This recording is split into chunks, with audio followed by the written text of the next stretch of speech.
But today for the keynote, we have Kudakwashe Vanyoro from the University of Witwatersrand, South Africa, and he will be reflecting on thinking from the Global South in the context of migration and migration discourses and the politics around migration. So I'm just going to start off with looking at the problem of migration and, or at least the way that it's presented. So global periods during the late 1980s and early 90s argued that faced with the onslaught of cyber and satellite technology, as well as the free, unimpeded flow of global capital, borders would gradually open until they disappeared altogether. We now live in a world where autochthonous practices and discourses emphasize a return to the soil in a world that was once more open to borders and free movement, when the globalization discourse was prevalent and predicted a borderless world, in which the barrier impact of borders became significant. This world of globalization somewhat began to retreat momentarily inward, as seen in the aftermath of the 9/11 attacks. This new order emphasized securitization of migration through bodily surveillance, targeted at people stereotyped as potentially dangerous because of their country of origin, skin color, religion, dress, and way of life.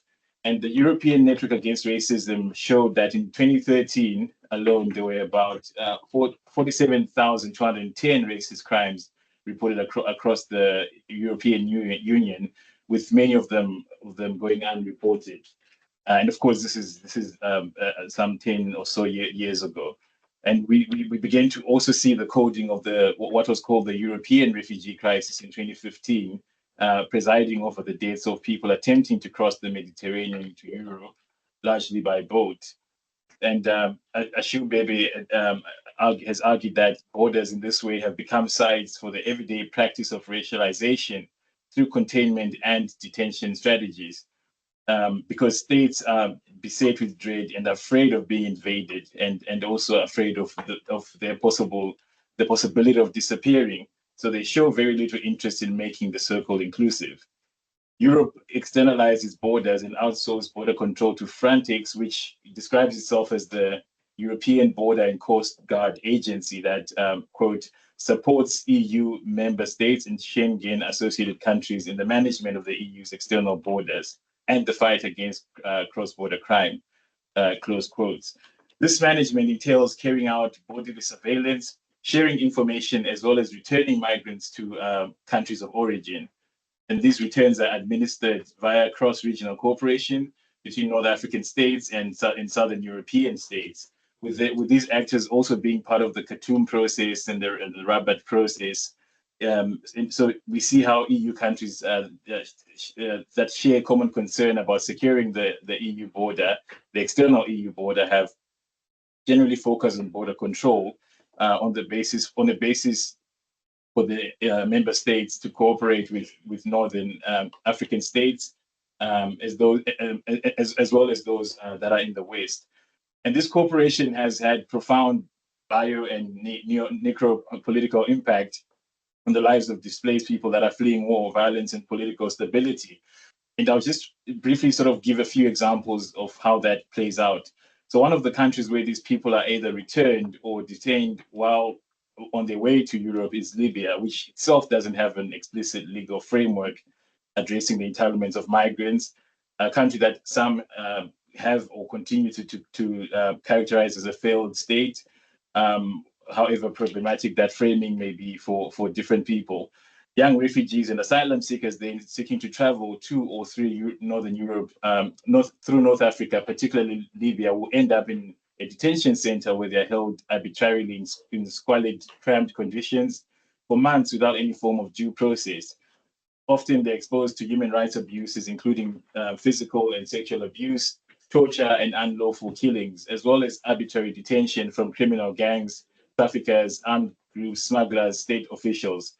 And of course, this is all kind of a conflation of people who play different roles in that process. And some, of course, are enabling. These detention centers are also generally unsafe, to the point that in 2020, on 29 February, one 24-year-old migrant died in an overnight fire that destroyed parts of the Zintan detention center.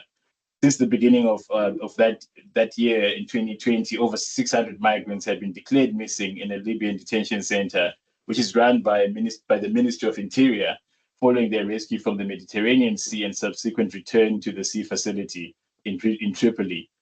January 2020, a 16-year-old Eritrean boy died in Sabah detention center, where refugees and migrants were locked up indefinitely after the EU-funded Coast Guard returned them.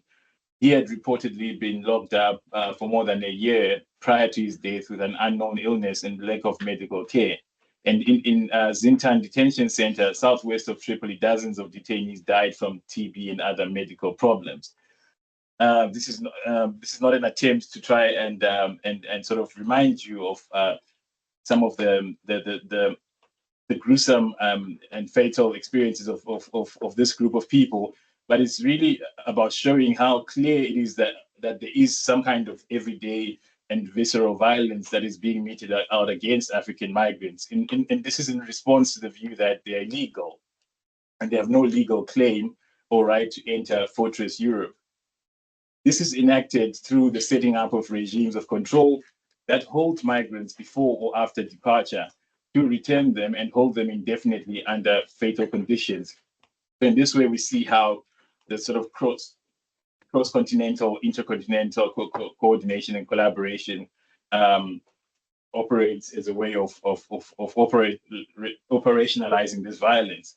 And while these people are moving as a natural response to dangerous circumstances, as they and their ancestors have always done, which I think is an important thing to keep in mind, migration here as a social fact that is, in this case, problematic, is being produced.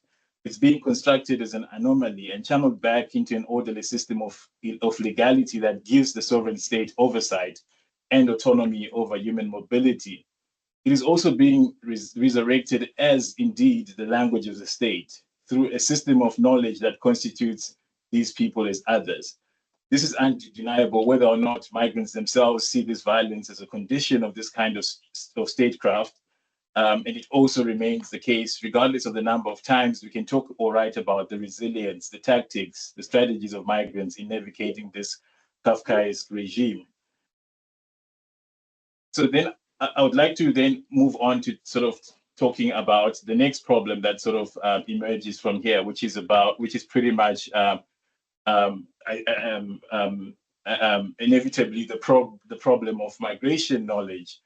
So at about the same time that this was happening, calls for decolonization were on the rise in several areas of social life and public education. So much that one could have gone as far as to say that decolonization is on the rise everywhere. These debates soon made their way back, one may say, into the field of migration studies.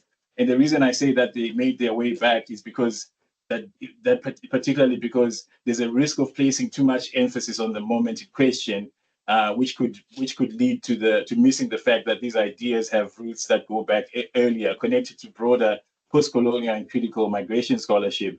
One could add that even feminist scholarship.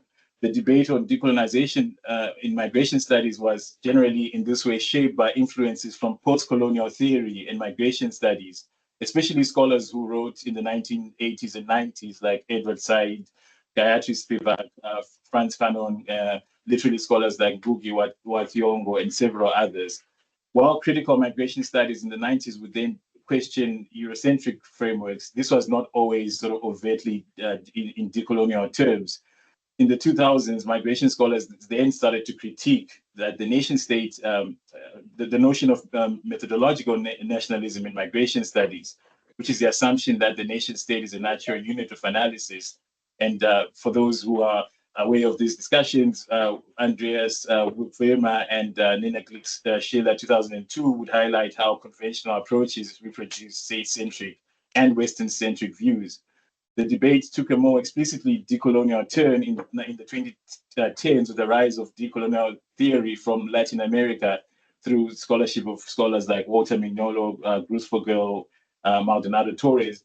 And I would like to suggest that this should not necessarily also be seen as a particular, as a sort of new phenomenon or a new kind of brand of scholarship. It's only that it's also around that time that the scholarship kind of gains some kind of visibility, also given the disparities between people writing in Portuguese and the political economy of knowledge, people writing in Portuguese have been writing about some of this stuff in Brazil, through their experiences with the systems there.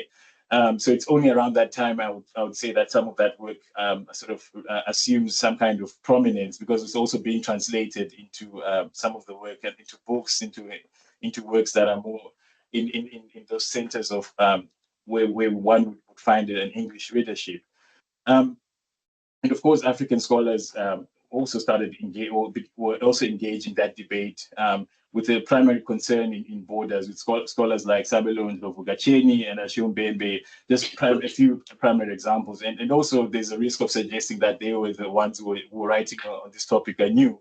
There had been a lot of scholarship that had been taking place around some of these issues earlier.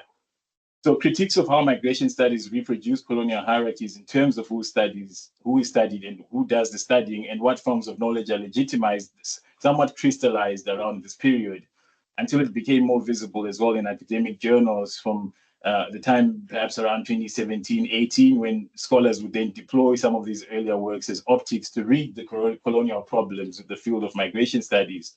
To give a few examples, Gutierrez Rodriguez used the analytical framework of the coloniality of migration to explore the connection between racial capitalism and the asylum migration nexus.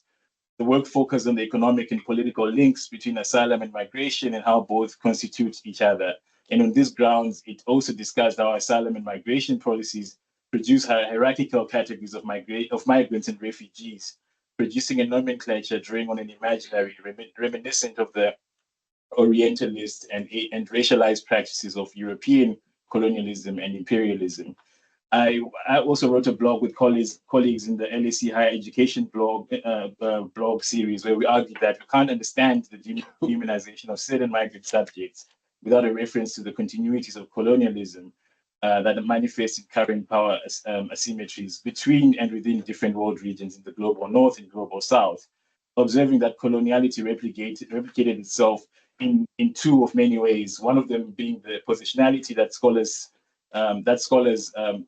take, and such that they do not simply speak truth to power, but also they become implicated in one way or the other in power constellations by making sense of the world in a certain way and producing knowledge that is formed in particular ways in relationship to a particular context of power. In 2019, Tendai Ashume argued that first world national states have no right to exclude third world migrants for reasons tied to the distributive and corrective justice implications of the legacies of colonialism. And while these debates were raging on, it was important to recognize that migration studies, or it is still important to recognize that migration studies are both academic and policy oriented. As Scholten has argued, migration studies is aligned with the political and policy priorities of North American and European states, and some of the interests are protected by these global North countries. And this is served through funding particular research and interests that protect those interests. Much of the knowledge and narratives produced have been about movement from the global South to North America and Western Europe, which we can sort of understand as processes of South-North migration. And this is despite what we know, that there's a greater number of people moving internally and cross-border within and across the countries of the global South in what is being called South-to-South migration. So these narratives are founded on global colonial-based relations of structural and epistemic domination of the South by the North. And such a blind spot shows the hegemony of the Northern discourse on South to North migration. And it's also attracted attention from scholars based in the North, and has been assumed to have greater developmental value relative to other migration flows. And so this blind spot and hegemony of particular discursive frames of reference is one of the questions that emerges in how to address the Eurocentric bias. But this points as well to a dilemma that is identified by Joni Steinberg in 2015, where he argued that there's a complication, though, that the language of forced migration provides political protection, and that abandoning such protection carries consequences.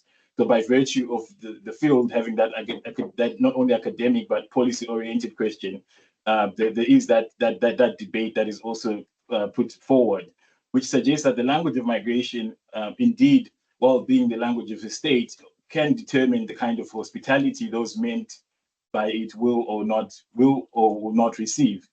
And this transmits what most in the field who take tertons following admonishment seriously see as a practical value. When the scholar wrote, I quote, "I cannot see any justification for conducting research into situations of extreme human suffering if one does not have the alleviation of suffering as an explicit objective of one's research. For the academic, this means attempting to influence the behavior and thinking of policymakers and practitioners so that their interventions are more likely to improve than worsen the situation of those whom they wish to help." So at the core of the realization, close quote, is that there's a double imperative to migration research, as Jacobson and as Landau have called it, such that Oliver Bacall in 2008 argued that an NGO staff will not be able to function if they have no clear idea of who is eligible for their services. Referring to Turton's work and how much he agrees with him, Steinbeck writes further that Turton is right, that there are times when we must strip away the metaphors of forced migration in order to understand. But in doing so, we might also strip our subjects naked, for we risk weakening the authority of a language that protects them. And of course, that quote is actually still framed around this idea that the people who were doing research on subjects, which again is falling into that kind of hierarchical thinking. But what that is doing is also suggesting that those hierarchies are necessary, as if to say that there should be someone who does this work so that subjects are protected. So in this particular talk, and in the spirit and theme of the research festival, I argue that we perhaps should treat migration not only as a process, but as a discourse of power, or else it is impossible to understand the highly systematic discipline by which European and also Atlantic elites have successfully produced and managed the migrant. And I contend that this system has also successfully generated a concerted political economy of interest in better understanding the experiences of the other by dwelling on solution-oriented questions. And these often lead us to discussions about integration, migrant labor rights, migration and development, remittances, encouraging temporary circulatory movements, promoting co-development, and aiding return. And brought together, these repertoires reproduce and sustain hegemonic political relations between the North and the South, where the North not only makes most of the decisions, but also ensures that it can respond to its own internal peripheralization at the further expense of the South. And I think this is one kind of unique area of analysis, or at least one where, in terms of thinking about the global North and the global South, which has to do with how sort of the internal relations are also important in thinking about how Europe and the fortress responds to the other parts of the world and the other continents, etc., and other people. So I conclude this talk then by inviting us to consider what this realization, if it is anything at all, would mean for those who are involved in global North-South partnerships and collaborations. And if one wants to push it, it might also allow for thinking about what it means to adopt innovative, inclusive, non-traditional methodologies. And so I'm going to start first by just presenting these ideas, by Walter Rodney, because it's quite important. In May '79, at the Center for Afro-American Studies at the University of California in Los Angeles, Rodney was invited to speak at a symposium titled "The Political Economy of the Black World." He said, "One of the reasons why, for my own part, I would want to reaffirm that the center core formulation still remains vital to an understanding of the roots and consequences of African development is that there has been no change in the decision-making centers of the international system. Whatever other shifts and nuances may have come into being, it remains true that the decision-making centers are still the same." That said, there's an interesting addendum to this common knowledge that is quite important to the argument I'm trying to make. That is Rodney's assessment that the social classes dominant in Europe and North America use the external pressure to consolidate their own social dominance within their own society. And I think perhaps looking at the problem in this way also allows us to see how this is also more about inequality. So it's not necessarily that this is just about, African people, again, complaining that they're being marginalized, right? That this historical fact then, I think, is often overlooked or missed in analysis of core periphery relations. And here I'm going to quote Rodney verbatim and at length, because I think it's warranted, although it might take into some of the time I have. Okay, reflecting upon the emergence of the plantation system and its significance in the 19th century, I believe that there is far more to it than the mere so-called primitive accumulation of capital. It was part of a process through which emergent capitalist forces in Europe imposed their domination over competing classes, the main competing class being the feudal land, and it was part of a process by which the towns imposed the domination on the countryside within Europe, imposing that domination by virtue of the fact that they called in the new world to redress the balance in the old. Whatever had been the difficulties of their class struggle in Western Europe at the time, whatever may have been the constraints which would have held back the development of capitalist forces in Western Europe, when they returned to the New World, were not simply getting capital, nor simply getting material advantage, but that material advantage translated into social terms, establishment of the domination of capitalist social relations in Western Europe itself. Close quote. What this tells us is that the nature of class struggle in Europe and the dominance of capital over labor would be reinforced once more by drawing upon the rest of the world, from which Europe expected surplus to be generated by African labor operating within the continent itself. And this was 2 centuries after the time in question above, at the end of the 19th century, when modern imperialist capital began its sweep as modern capital exercised the domination over what was previously considered entrepreneurial competitive capital. Therefore, Cecil John Rhodes stated that if we do not engage in colonial and in the imperial ventures, the English working class are going to deal very seriously with us here in England. After describing his intention to visit the East End of London and witnessing the poverty, rage, and desperation of the English working class. And according to Rodney's interpretation, the extension of capitalist relations to the rest of the world was a way out of that prolonged crisis in agriculture and industry, a way that preserved the hegemony of the capitalist class. Rodney's analysis shows how colonialism exported the metropole's perilous conditions as exploitation in other places. But this was not the only thing colonialism exploited. Andy Cesare's writing defined colonialism not by what it is, but rather by what it is not. In this regard, he argues, it is neither an evangelization, nor a philanthropic exercise, nor a desire to push back the frontiers of ignorance, disease, and tyranny, nor a project undertaken for the greater glory of God, nor an attempt to extend the rule of law. So this unusual way of addressing the problem of colonization takes Cesare to a definition of colonization as a campaign to civilize barbarism, from which there may emerge at any moment the negation of civilization. What it does when it manifests as settler colonialism is to secure the permanent occupation of indigenous territory by primarily focusing on territoriality without flinching at the consequences. This settler colonialism employs both internal and external modes of imperialism with the express purpose of building an ethically distinct national community. In a system of racial capitalism, the elimination of indigenous peoples through the seizure and privatization of indigenous land and the exploitation and confinement of marginalized people are all necessary for the upkeep of that national community or the settler state.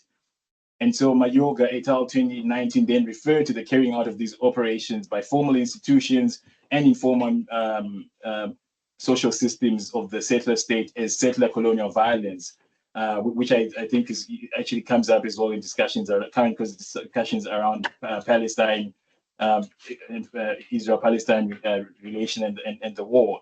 Examples of these would include the killing of indigenous women, environmental genocide driven by industry, the expansion of a racist border, urban restructuring, mass incarceration, and the exploitation and murder of Black people. All these acts, according to Cesare, decivilizes the colonizer and brutalizes him in the true sense of the word by turning him into an animal through the enactment of violent and dehumanizing practices meant to treat the other man as an animal. So Rodney's initial primer shows how this extraction system is connected to this decivilization because it arises from and has flourished by creating disgruntled, angry, and desperate peripheries in the metropole itself, which provide ground for what I see as two things. First of all, entertaining a social consciousness that sees solutions in dehumanizing exploits elsewhere, and then accepting a discourse that portrays those from elsewhere, racialized and bordered so by these dehumanizing exploits as the issue to be resolved. And I think this is particularly where we situate, or I try to situate the resolution of the problem of migration, that it emerges again as a particular problem, of course, in a context that I'll try as well to touch on. And so according to these readings as well, because that particular dehumanization has taken place, and of course, people have been racialized, there's then a certain level of integration of resources and people from different regions that becomes necessary, particularly in this particular moment. And so the migrants, who are usually the precariat, are also the object of some, if not all or most of these expressions. So one of the things that has been altered, it has been is actually the people's way of life, and I like to part of my work is to look at and think about migration as something that's not necessarily new, right? It's something that before European colonialism, the African continent was highly migratory and mobile. So there's nothing essentially or fundamentally problematic about migration. And also, I don't necessarily, when I talk about it as a, which is why I think talking about it as a discourse is actually, I think it, or at least for me, a productive way to think about it, because it's not necessarily that we're talking about migration, but we're talking about a particular kind of migration and the kinds of meaning that have been attached to it. Because we know that the majority of migrations were on the African continent were shorter, like between the start of the later Iron Age and the 19th century. The largest or longest were about 500 kilometers long. You know, something relaxing, roughly a month's walk for a fit traveler, if you fancy yourself. Although in local terms, these were also extremely important. As such, migration and supplantation did play a role in the establishment of African social groups. They also allowed the spread of technology and the constitution of pre-colonial African states. So I think that this myth that we have migration and what we have it. We've always had it, right? But it's just that there is something that is seen as problematic about what we have now. And I think perhaps there's a system that also makes it more of a problem than what was there at the time, which is a time where political societies were nomadic, movement was happening between amongst empires, city-states. Sometimes they were stateless, and of course, it's not easy to find writing about or archaeological artifacts, that show the population movements around in and outside the continent. But we know that before 1750, migration was mostly voluntary. Economic mobility was a coping mechanism for instability. And it influenced the development of weak and unstable political systems. There was a cultural emphasis on collaboration and mutual aid. And so while the distinctions between those who had different types of land mostly defined society and how they were identified and in turn identified themselves, it was marriage alliances with other lineages that helped increase numbers to forge military alliances. This would allow lineages to access good land. And we also don't really find the state proper, at least in the Westphalian sense. In fact, there is no real definition, and historians have had to find capricious definitions which are a reflection of the fact that there is really no theory that can fit the evidence. So we talk about the African state simply because that is the language of trying to understand that particular situation. And for example, the majority of South Africans lived in what can be broadly described as stateless communities. In the case of the Shona in Zimbabwe, D.N. Beach argues that he actually indulges the word state only to refer to political units, six usually on the basis that only these ordinary territories were able to extract tribute from other territories over a wide area, long time, large scale, through also building large scale prestige stone buildings. And so these so-called states emerged out of a system where, over and above the obtaining internal processes, there was also an increase in wealth ownership. So people who owned more cattle, etc.,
so bamboozle Africans. So here we also see that this was also a difficult time for because at the same time African states felt like they had to keep up with European countries. So the only way to compete was to also maintain that particular system.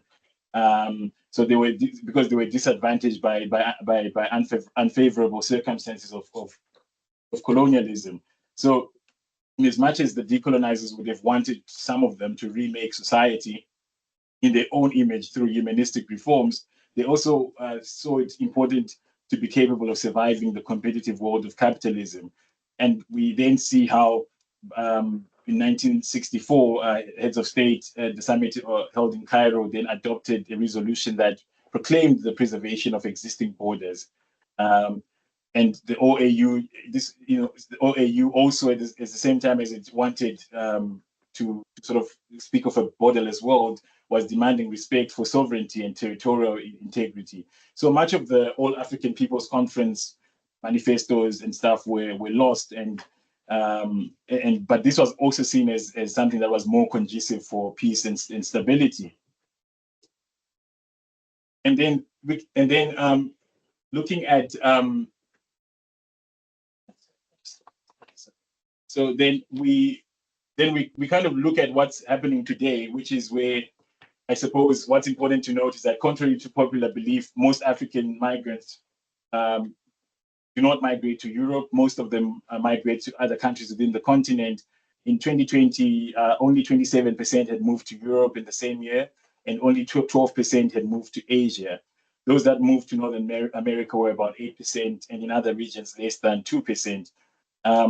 But migration still propels transnationalization of labor markets, accompanied with informalization of labor, precarization of work, and citizenship for what critical scholars have called a globally mobile reserve army of labor. And also globalization trends have been characterized by a greater integration of global markets, and also which necessitates the integration of resources and people from different regions, not only within the global north or into the global north, but outside, but also within other parts of the world. But these people and goods at the same time are regulated by immigration laws and policies that still uphold the principles of state sovereignty. And we also know that most people then within this particular context are perhaps without documentation, which means they don't have employment security, job security, and so forth.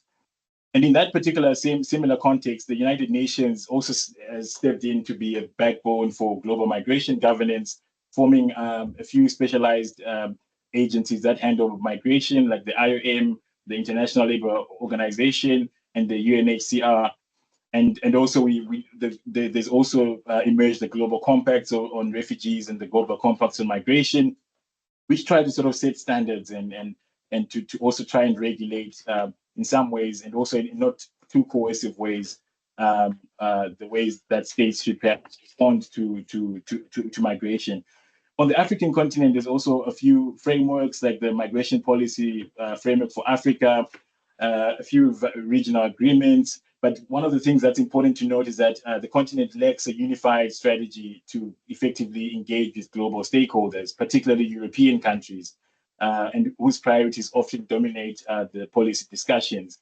And so this status quo reproduces and sustains hegemonic political relations then between the North and the global North and the South, where and we see that through current collaborations like the Africa-EU partnership, the Khartoum process, that in as much as they aim to improve migration governance, at least as a stated objective in cooperation between Africa and Europe, these partnerships, there's a consent that they prioritize European objectives over African needs. So, of course, again, this is all to say there is still a power imbalance in that regard. So moving on to the next slide, I think all of this takes us to a point where we then begin to think about what scholars have called the institutionalization of migration studies, where we see that migration studies, so the evolution of migration governance has been somewhat coterminous with the institutionalization of migration studies. First of all, migration studies originates as a is a study that's rooted in state sciences and Eurocentric paradigms, and then it sort of evolves to a more diverse and interdisciplinary field. And this has been influenced by some historical contexts like colonialism and other socio-political conditions. And researchers now recognize the role of discourse in framing migration, but understanding it not merely as an observable social fact, but also as a social, as a construct, and as something that emerges from social relationships. And so in these ways, the field of migration studies has evolved, and it's moved from a predominant focus on European migrants and paradigms like uprootedness, which simplified some of the complexities of migrants and overlooking issues like gender and race. And of course, this would neglect identities and agencies of migrants. So one of the interesting things, and that's according to that, that's the director of migration research institutions, is that research centers have also begun to form in responses to crises and political shifts. And of course, there's a history that goes back to even 1971, when there was the Canadian Ethnic Studies Association that was formed and also the Refugee Studies Center that was formed in Oxford in 1982 in response to forced migrations and refugee issues.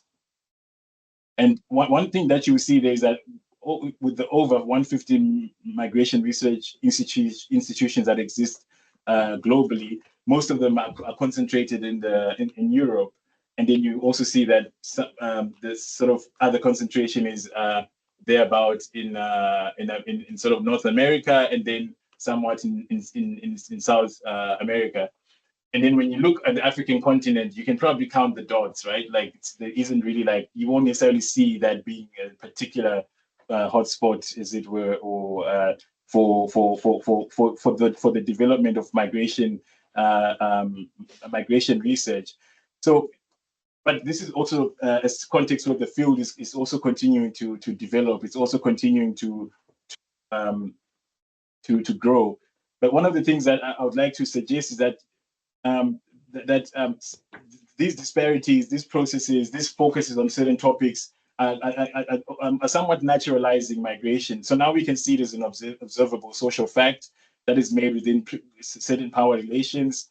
And also for many, there are genuine reasons why we should be taking interest. And also there's the development of migration as teachable knowledge. It now features in academic academies and books, in universities. And so here we see how the language exists now as a kind of natural event through the production of ideas. And of course, these have become more influential than others. And we now know that there are people that are regarded as migration experts or intellectuals. And these are often invited in these United Nations, etc., spaces to talk about the governance, the governance of migration. And conceptual debates are also scenes where we also see engagements taking place that they are things that people really engage on. But also, of course, most of the concepts are also developed from the global north and make their way into other parts of other parts of the world. So the main takeaways about this particular state of affairs is that, and I mean, I don't necessarily have time to really get into the details, but there is a reason to be concerned with sort of the establishment over time of sort of a constellation of ideas and repertoires about the migrant, who was initially conceived as the ethnic, and that has now come to signify the most preeminent characteristics about migration. So in this way, I think we find expression in some of writing such as Janine Dahida's idea of that the migrant has been migranticized through migrant and integration research that naturalizes migration related differences. So migration studies then make sense more because of the West than on necessarily the migrant themselves. So, like, I'm going back to the history that I also mentioned. It's not necessarily that the migrant is a new thing or a new feature, but so the only reason that they are an important figure or an important and actually have become constructed as a subject depends more on the West than on the migrant. And this, I think, is thanks to, or no thanks to the various techniques of representation that have made the migrant visible and clear in the discourses about the migrants. And of course, as also Edward Said wrote about the Orient, these representations rely upon these institutions, these traditions, conventions, agreed upon codes of understanding to sort of have particular effects. And so I cannot state the case or my case without also saying that academic knowledge and series of scholarly interests about the migrant is then entangled within some of these and several others neoliberal globalizations processes and also systems of science about citizenship, belonging, identity, just as it is also built into prevailing political and economic conditions. So, in wrapping up, what are the implications and what are the conclusions? So the funding landscape of migration research means that, and also considering the picture we just saw there, means that African institutions rely on global North institutions. They often shape the priorities and agendas of African research, or maybe they are reacting to governmental pressures from their funders, right, who are either donors or particular countries. And this dependence raises questions about the autonomy of researchers in the Global South and the influence of external power dynamics on their work. The impetus among Western donors to invest in research that can be used to abate, control, or manage migration to Europe because of its own internal crisis has been accompanied by pressure for Western scholars to develop and maintain equitable partnerships with their Southern partners. Yet still in these arrangements, Africa is predominantly a field site where the data is mined and exported as if it were gold or some cash crop or raw material at relatively lower cost too, akin to labor costs of producing these. For those who either had the benefit or non-benefit of doing consultancy work, working with other people, people from the other continent, you will see your budget as a researcher or your daily rate will be significantly lower than what someone based on this part of the world will be quoting, right? So there is still some of those dynamics that are similarly sort of reminiscent and also particularly similar. And Spivak 98 has argued dependency theory can be used to analyze this global scientific production because co-periphery dynamics resemble imperial relationships and imperial production systems, which were characterized by the extraction of surplus value without extra economic cohesion. While primary resources, in this case data, are extracted in the peripheries, frequently in the manner of old colonial empires, funding, human skills, and material resources are concentrated in the core. Multinational research initiatives are becoming more and more like value chains or supply chains as a result of the dramatic rise in the need for quantitative data. Now people talk about big data. And so data's worth, according to Marcais et al. 2020, is derived from its raw quality. How raw is your data? Then we can process it. On the one hand, and of course it also relies on the process by which value is added to it at different stages of cleaning, coding, analyzing, much like commodities or natural resources. The process of producing data is also geographically similar to that of other commodities, in that the African continent is where the data is stored, gathered before being exported, examined, and transformed into articles, papers, reports. And these are items with significant social and professional values at universities in Europe or North America. And as Lauren Lander has argued, data to frame migration prevention interventions is often generated quickly by frequently relaying Southern perspectives to Northern policymakers and scholars. The racialization of this global production system is therefore unavoidable. In a globalized system of production, race is not merely a legacy of the past, rather it's a resource that new firms and industries utilize. It is analyzed within the framework and conduits that are regulated within Western repertoires and cognitive biases, as well as time pressures to produce knowledge within a definite time frame. And so this modus operandi activates a mode of production based on racial inequalities, which means it constitutes a resource researchers and research projects can tap into, whether it's that they do that unconsciously or intentionally, confirming the assertion that knowledge without indigenous people is collected, classified, represented in various ways back to the West, through the eyes of the West and back to those who've been decolonized, who've been colonized. Northern partners often speak on behalf of Southern actors whose language is also too fragmented and particularist to be globally legible. So in that packaging, going back to some of those frames, migration and development, return. So because of the having to keep up with the debates and people on the continent might not be too familiar, once it sort of lands in these particular shows, people working here might know how to frame it in those ways that are actually globally legible. Know which journal actually works for this particular piece, which editor is going to like it, who's not going to like it, all of that stuff. And so in falling back on globally legible language, migration researchers based in the West risk replicating and perpetuating established international migration narratives instead of challenging them. And these legible ways of speaking generate neat, orderly, and well-demarcated categories, policy categories, out of the messy, overlapping, and complicated realities of migration. And I would like to conclude by saying that all of this limits the ways in which Southern-based researchers can shift their practice to accommodate the local concerns expressed by their participants, particularly those that deviate from the established cultural repertoires and cognitive biases about migration.